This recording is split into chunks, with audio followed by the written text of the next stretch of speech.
February 28th, 2026. Just before midnight, waves of coordinated strikes hit targets across Iran. Air defense systems light up the sky. Missile storage sites erupt. Command facilities go dark. Within hours, reports begin circulating that Iran's supreme leader is dead. Markets react before governments do. Oil futures spike. Shipping insurers suspend coverage across the Gulf.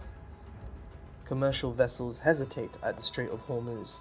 By morning, retaliation begins. Missiles arc towards Israel, regional militias mobilize, American bases move to full alert. This is the first time the United States and Israel have struck Iran at this scale, openly, together.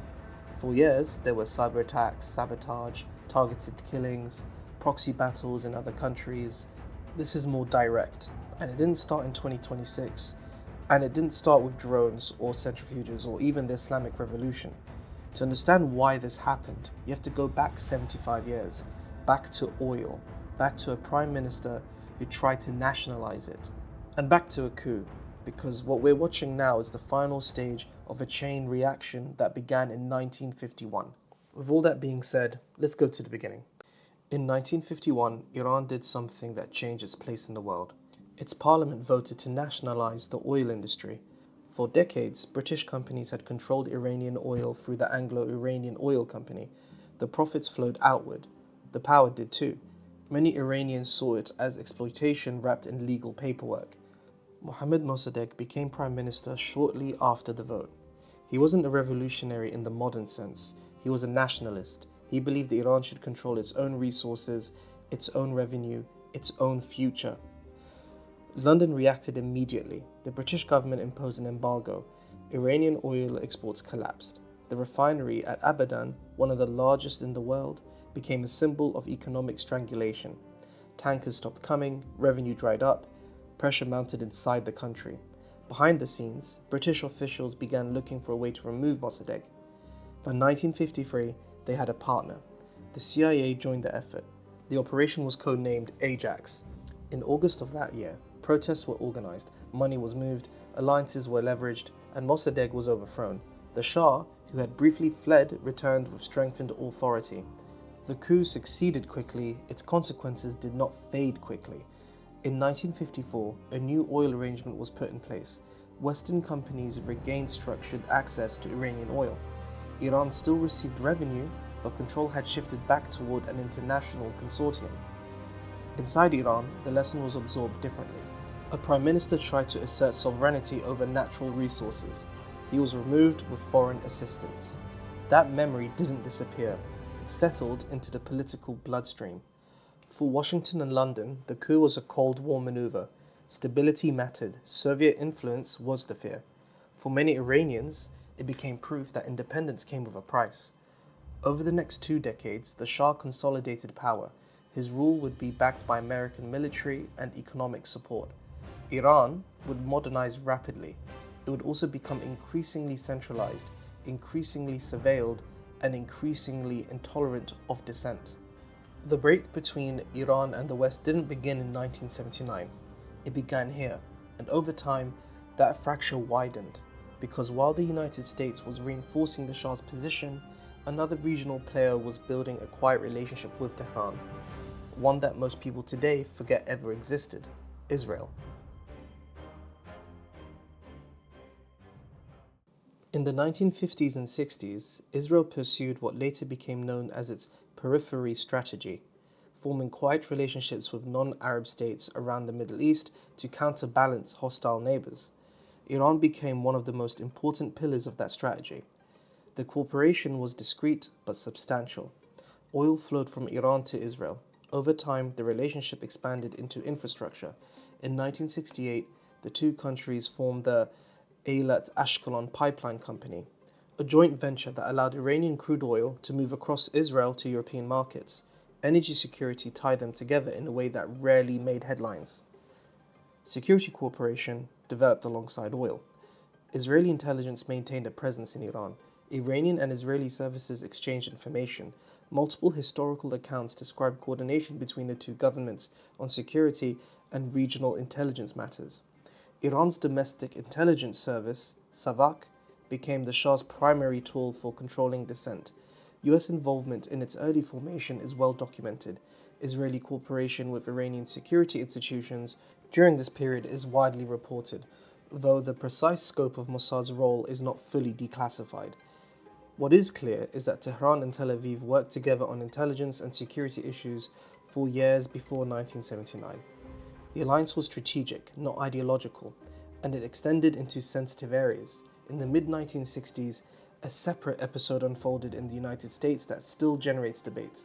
At a private nuclear facility in Apollo, Pennsylvania, the NUMEC plant, hundreds of pounds of highly enriched uranium were reported unaccounted for. US investigators examined the case for years. Declassified documents show that some officials suspected the missing material may have been diverted to Israel's nuclear weapons program, a nuclear weapons program that isn't supposed to exist. Other investigators argued the losses could be explained by accounting errors and production uncertainties. No charges were ever filed, no definitive public conclusion settled the matter. The case remains an unresolved controversy. By the 1970s, Iran under the Shah appeared powerful and stable from the outside. Underneath that surface, repression deepened. Savak developed a reputation for surveillance, imprisonment, and torture. Political opposition narrowed.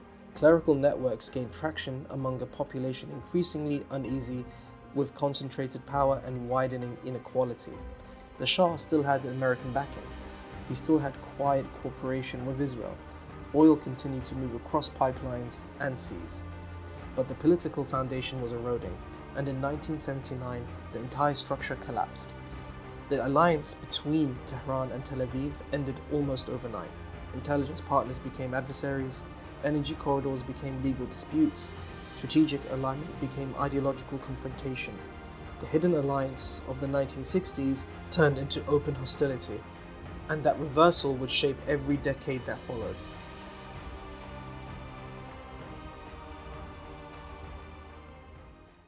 In January, the Shah left Iran, and in February, Ayatollah Ruhollah Khomeini returned from exile to a country in revolution.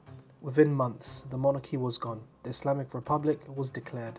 A new constitution reshaped the state around clerical authority, revolutionary ideology, and resistance to foreign influence.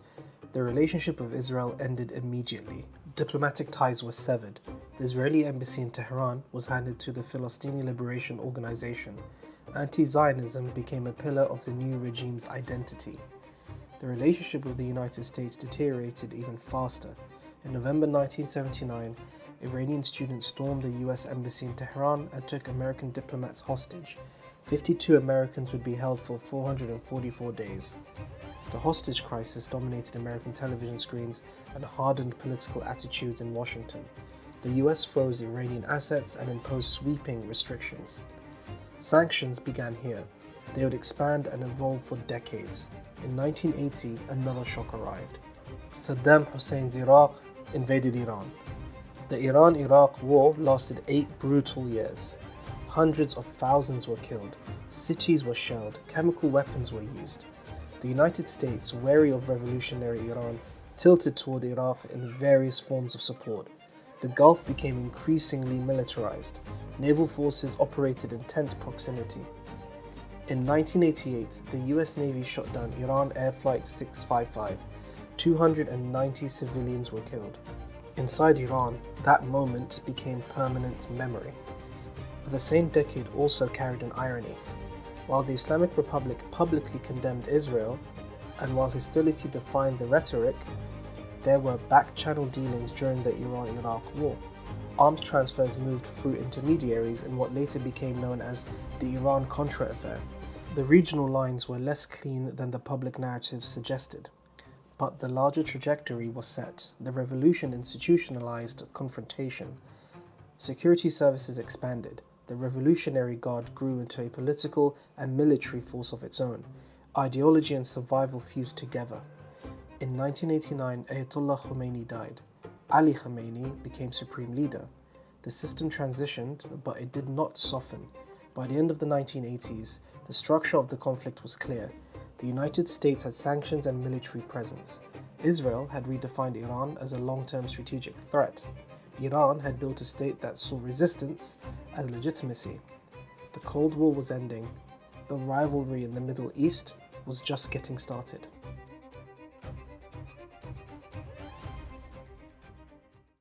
In 2002, details about previously undeclared Iranian nuclear facilities at Natanz and Iraq became public.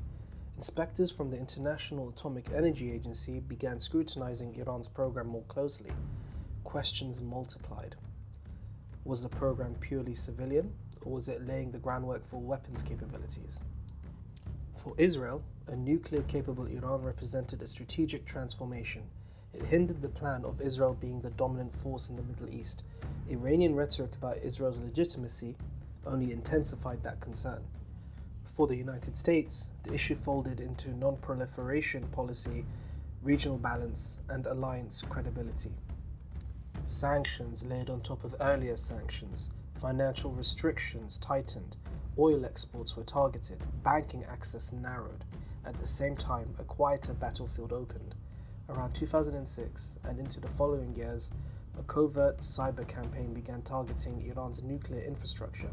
The most famous piece of that effort was the Stuxnet worm, malicious code that infiltrated industrial control systems and damaged centrifuges at Natanz. It marked a new phase in modern conflict. No bombs fell, no jets crossed borders, but machines broke and progress slowed. Alongside cyber operations came sabotage and assassinations tied to Iran's nuclear program. Iranian officials blamed Israel for a series of targeted killings of nuclear scientists. Israel rarely commented directly. The pattern was consistent: pressure without open war. In 2015, after years of negotiations, the Joint Comprehensive Plan of Action was signed. The agreement placed limits on Iran's uranium enrichment levels, centrifuge numbers, and stockpiles in exchange for sanctions relief. Inspectors gained expanded access. For a brief period, the crisis cooled.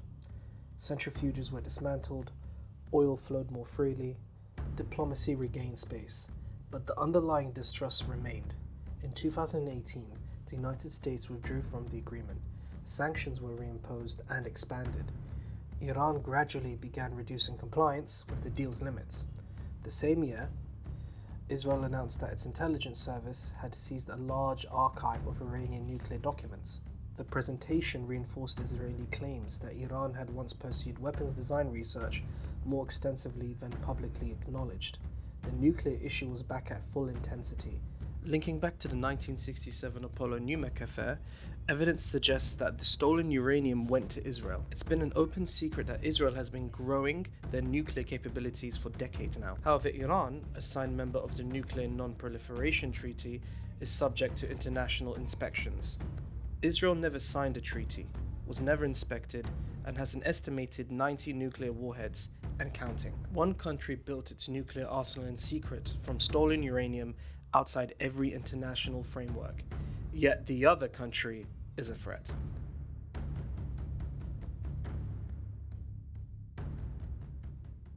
January 2020, the United States killed Qasem Soleimani, a commander of Iran's Quds force. Soleimani had spent years building Iran's regional network, militias in Iraq, coordination in Syria, relationships with Hezbollah in Lebanon, influence stretching across multiple fronts. His killing signaled a new threshold. Retaliation followed. Missiles struck Iraqi bases housing US personnel. The region edged closer to open confrontation, then pulled back. Over the next few years, the shadow war expanded across multiple domains. Israeli strikes targeted Iranian-linked assets in Syria. Explosions hit sensitive sites inside Iran. Maritime incidents disrupted shipping lanes. Cyber operations moved in both directions. Neither side declared war. Both acted as if they were already in one. A broader debate unfolded inside Israeli politics. Among nationalist and religious factions within the Israeli government, there exists a long-standing ideological vision of a broader Israel, sometimes described in biblical geographic terms, stretching from the Nile to the Euphrates.